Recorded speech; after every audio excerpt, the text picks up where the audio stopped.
എൻ്റെ മോൻ്റെ school art and ക്രാഫ്റ്റിൻ്റെ exhibition നടക്കായിരുന്നു കേട്ടോ. മാനേജ് സാറ് ഷാജി സാറായിരുന്നു ഉദ്ഘാടനം ചെയ്യുന്നുണ്ടായിരുന്നു. പ്രിൻസിപ്പൽ സാറും ടീച്ചേഴ്സും ഒരു സെക്ഷൻ കുട്ടികളും ഉണ്ടായിരുന്നു. കാരണം സെക്ഷനായിട്ടാണ് കുട്ടികളെ കൊണ്ടുവരുന്നത്. അല്ലെങ്കിൽ ബഹളവും തിക്കും തിരക്കും പിന്നെ അതൊന്നും ടച്ച് ചെയ്യാനൊന്നും പാടില്ല കേട്ടോ. കുട്ടികൾ അത് ഗംഭീരമായിട്ട് പടങ്ങളൊക്കെ വരച്ചിട്ടുണ്ട് കേട്ടോ. ഈ കഴിവൊന്നും എനിക്ക് സത്യത്തിൽ കിട്ടിയിട്ടില്ല കേട്ടോ. പക്ഷേ ഈ വട്ടം കുറച്ച് കുറവായിരുന്നു ക്രാഫ്റ്റൊക്കെ. എന്താണെന്ന് വെച്ച് കഴിഞ്ഞാൽ ഈ സെക്ഷനിലുള്ള ടീച്ചർ ലീവായിരുന്നു. എന്ന് വെച്ചാൽ സുഖം ഉണ്ടായിരുന്നില്ല ടീച്ചറിന്. അപ്പോൾ ടീച്ചർ കുറച്ച് നാളായിട്ട് ലീവായിരുന്നു. അല്ലെങ്കിൽ ഈ ഹാള് മൊത്തം പടങ്ങളും ക്രാഫ്റ്റ് വർക്കൊക്കെ ഉണ്ടാവാറുണ്ട്. അപ്പോൾ കഴിഞ്ഞ വട്ടത്തേക്കാൾ കുറച്ച് കുറവായിരുന്നു എന്ന് മാത്രം. കാരണം എല്ലാ വട്ടം ഞങ്ങൾ കാണാൻ പോകാറുണ്ട്. നല്ല രസമാണല്ലോ കാണാനായിട്ട്. നമ്മുടെ മക്കൾ ചെയ്തിട്ടുള്ള ഓരോ വർക്കുകളും ഇതിൻ്റെ ഇടയിലൊക്കെ ഉണ്ട്.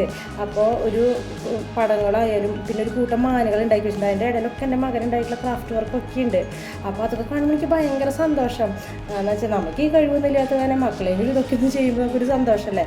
പിന്നെ അടുത്ത സെക്ഷൻ കുട്ടികൾ തന്നെ ടീച്ചേഴ്സും ആയമാരും കൊണ്ടുവരുന്നുണ്ടായിരുന്നു കേട്ടോ. അപ്പോൾ ഓരോ കുട്ടികളും എനിക്ക് ടാറ്റൊക്കെ തരുന്നുണ്ട്. കാരണം എന്താ പറയുക കുട്ടികളൊക്കെയാണ്. അപ്പോൾ എനിക്ക് ടാറ്റൊക്കെ തരുന്നുണ്ട് കേട്ടോ. പിന്നെ അതിൻ്റെ ഇടയിൽ ഒരു വീണി ഉണ്ടാക്കി വെച്ചിട്ടുണ്ടായിരുന്നു കേട്ടോ. അതൊരു കുട്ടി ഉണ്ടാക്കി വെച്ചിട്ടുള്ള വീണയാണ്. പിന്നെ കണ്ടോ മാച്ച് ബോക്സ്, അതായത് തീപ്പെട്ടിക്കൊള്ളിയോണ്ട് ഒരു വീടൊക്കെ ഉണ്ടാക്കി വെച്ചിട്ടുണ്ട് കേട്ടോ. നല്ല ഭംഗിയുണ്ട്. അപ്പോൾ ഇന്നത്തെ വീഡിയോ ഇഷ്ടമെങ്കിൽ സബ്സ്ക്രൈബ് ലൈക്ക് നടക്കണം.